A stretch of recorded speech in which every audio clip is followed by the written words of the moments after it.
Germain Bourré, designer culinaire, accompagne Jérôme Banquetel depuis l'ouverture de la réserve Paris. Ensemble, ils ont écrit une histoire, ou plutôt un voyage, à l'image du chef triplement étoilé. Merci beaucoup Germain d'être là. Comment est née cette histoire, votre collaboration? Il m'a vu arriver, il travaillait au Centre de Reims encore, il travaillait avec Monsieur Centre de Reims. Et je travaillais à l'époque pour Veuve Clicquot et je créais des menus d'exception, de dégustation pour toute leur gamme millésimée, tous les vintage. Chaque chef en fait puisait dans les départs d'idées, ce avec quoi ils étaient en affinité. Et on continue d'écrire ensemble ces menus de dégustation pour faire un vrai voyage gustatif autour de ces champagnes. Voilà. Et donc on s'est rencontrés la première fois avec ce carnet, il m'a regardé d'un œil un peu intrigué. Et la deuxième fois, on avait validé quelques essais et j'arrivais avec des blocs de craie que j'avais fait sculpter et dans lesquels on a passé toute une matinée en fait, à cuisiner des crabes, des araignées, à l'étouffer dans des contenants en craie complètement scellés. Et du coup, on s'est un peu liés d'amitié avec nos folies respectives. Depuis toutes ces années, comment a évolué le regard que tu portes sur le travail de Jérôme? Ces 2-3 dernières années, il y a eu une évolution incroyable. Pour moi, en fait, c'est vraiment une cuisine en fait, qui est construite comme des grands vins, qui est pensée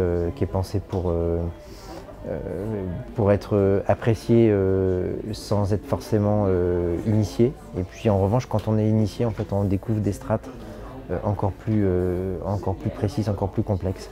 Donc la porte d'entrée pour la définir, pour moi, je dirais en fait que c'est une cuisine alchimique qui sait faire rentrer en résonance des techniques qui sont extrêmement complexes, extrêmement précises, peu courantes malgré tout. Et surtout, ce qui est peu courant, c'est surtout la juxtaposition dans un même plat de minimum 3 cuissons, voire 4, voire 5 cuissons différentes et pas forcément sur 5 produits différents.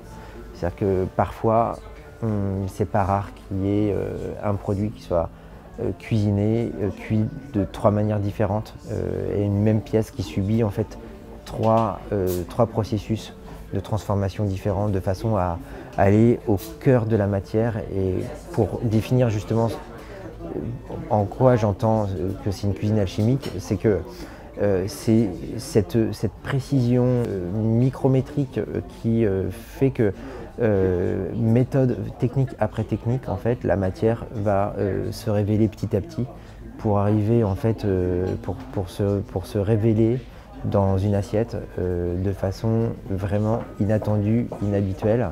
Dans un premier temps accessible, et puis on se rend compte en fait de toutes les strates parfois invisibles qui réapparaissent comme une note de fond qu'on pourrait avoir dans un vin. Tout à l'heure, tu parlais de voyage.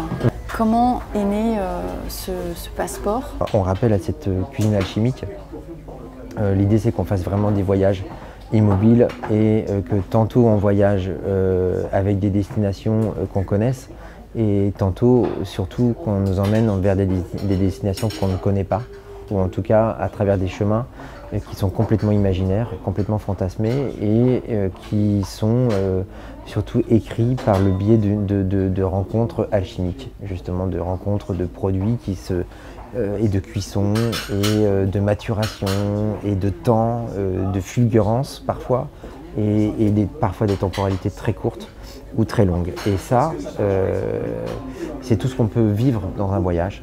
Et ce temps-là, en fait, c'est le temps aussi que Jérôme prend avec ses équipes pour chercher et que dans ces voyages complètement imaginaires, ces voyages immobiles, et ben, tout ça, ça arrive en concentré. Et ce voyage, il se termine par toujours une note sucrée. Je crois que tu as également travaillé sur un chariot à milliardises. Ouais. En termes de création d'objets, quels sont les autres chantiers à venir? On va retrouver des petites notes de toutes nos étapes et on va pouvoir retrouver voilà, des petits instantanés qu'on aime bien appeler cartes postales. Et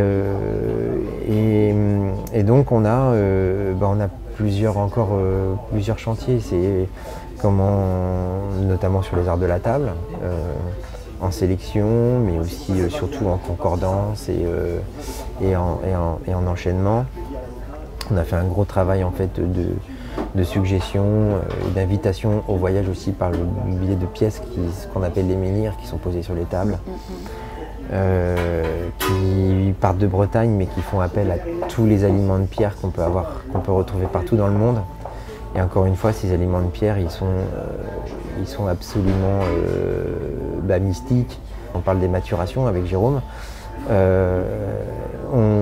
Il n'y a pas de vérité sur la maturation. Le miso, pareil. En fait, on teste, on essaie. Et puis, il y a des produits qui fonctionnent, des produits qui ne fonctionnent pas. La maturation, on ne sait pas à quel moment en fait, il faut l'arrêter. Il faut tout le temps surveiller. Pour revenir sur l'idée des chantiers, le fait que Jérôme raconte, moi, je réécris derrière. Je lui redonne en fait des outils avec lesquels on peut réfléchir en cuisine et comment on peut retravailler en fait des écritures de plats qui à un moment donnent des clés de compréhension sur la vision du chef et aller encore plus loin en fait dans cette recherche, dans cette quête alchimique. Génial, voilà. Merci beaucoup. Une nouvelle histoire s'écrit au Gabriel qui vient de décrocher sa 3e étoile.